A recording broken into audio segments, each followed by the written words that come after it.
Okay, so in our previous video, we developed the rules for the voltages, the currents, and the resistance in different parts of the circuit and how they relate to the whole. Just as a reminder, the voltage is a fancy way of talking about work and energy, and the battery, or your power supply, is what provides that energy, just like the chain on a roller coaster. It lifts the cars to the top, giving them energy. The resistors are what use that energy, so converting that from one form to another. So on a roller coaster, what converts that energy are the hills, as you go from one form of energy to another. So the roller coaster goes from potential to kinetic, and the only way for that to happen is to go down a hill. And what we noticed was, if we take these heights and add them up, you get what the voltage provided by the battery was. Hence, conservation of energy. Energy supplied is equal to energy used in a cycle. And hopefully in the lab that we've been working on the past few days, you saw that as well when you took the voltage across your resistor, added to the voltage across the light bulb, in all those different situations, it came out to pretty close to the voltage of the battery. Hence, our first rule is kind of based on conservation of energy, that the voltage across the battery is equal to the sum of the voltages across the resistors. The next rule we came about was the current, and that the current was the same in all parts of the circuit. And how we arrived at that was to think of a traffic jam. No one car can move faster than the other car. If you go too fast, you bump the person in front of it. You go too slow, you get bumped.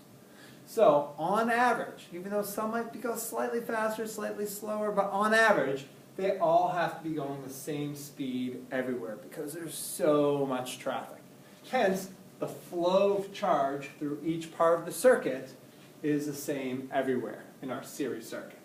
And finally, our resistance, if I want to talk about the total resistance of the circuit, I went through the derivation in the last one, but here it is again. I just add them. So it really is a total. Later on, when we do parallel circuits, we'll see it's not quite the case. All right, so this is what we're going to do. I've created a problem. I've changed the slide where I've actually added a voltage for the battery. It's 10 volts. That's what the power supply, what we're providing, or a battery. And I gave values for the resistor. So we're going to call R1 2 ohms, R3 3 ohms. And we're going to find a list of things. We're going to find the total resistance, the current provided by the battery, the current through resistor 1, the current through resistor 2, and the voltages across resistor 1 and resistor 2. And we'll even test that rule as well. Okay? So to see if it's consistent. And what you're going to do is, I'm going to sort of help you through this problem.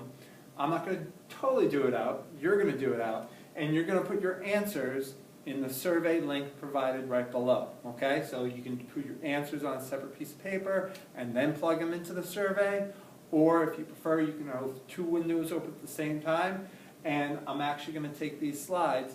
I'm going to put the slides here right up on the website as well, so you can kind of go back and forth how you see fit. And you can always pause and rewind. Okay? And go back to the original video. So, first thing we're going to get is the total resistance. Okay?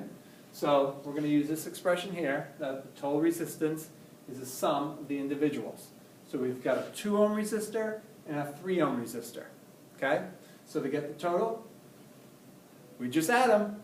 So go ahead and do that, and don't forget to have the proper units. And you can put that on the survey spot. Go ahead and pause. Okay. The next thing we're going to do is get the current. So you might look at this and say, oh, I'm getting a little nervous here. What do I do? Well, keep in mind, Ohm's law always works. Okay? Ohm's law always works.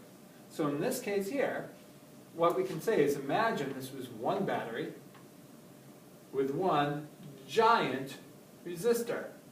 And that battery was providing 10 volts. And here's our resistor, which you already calculated, the total resistance of the entire circuit. So if Ohm's law works, V equals IR, you know the voltage of the battery, you just solved for the total resistance, so now all you got to do is some algebra to get I by itself. So do your algebra, get I by itself, solve for it, and then put in your number for V, put in your number for R, and get your value for the current that's being provided by the battery. Okay? Don't forget about your units. Units for current are amps. Okay? So go ahead, I'll give you a moment to pause and do that. Alright, now that you got the current for the battery, the current here, we need to get the current through this part and this part. How do we do that? Remember our traffic jam. Nobody can go any faster than anyone else. So if we know how fast the charges are going by here, then we know how fast the charges are going by everywhere. So if you know the current here, provided by the battery, you know the current going through I1 and I2. It's the same everywhere. So go ahead, I'll pause, and you can put your answers in for I1 and for I2. Don't forget about your units. Okay, so now let's figure out the voltages in V1 and V2. Remember, that's a fancy word for the energy, the work being done by resistor 1 and the work being done by resistor 2.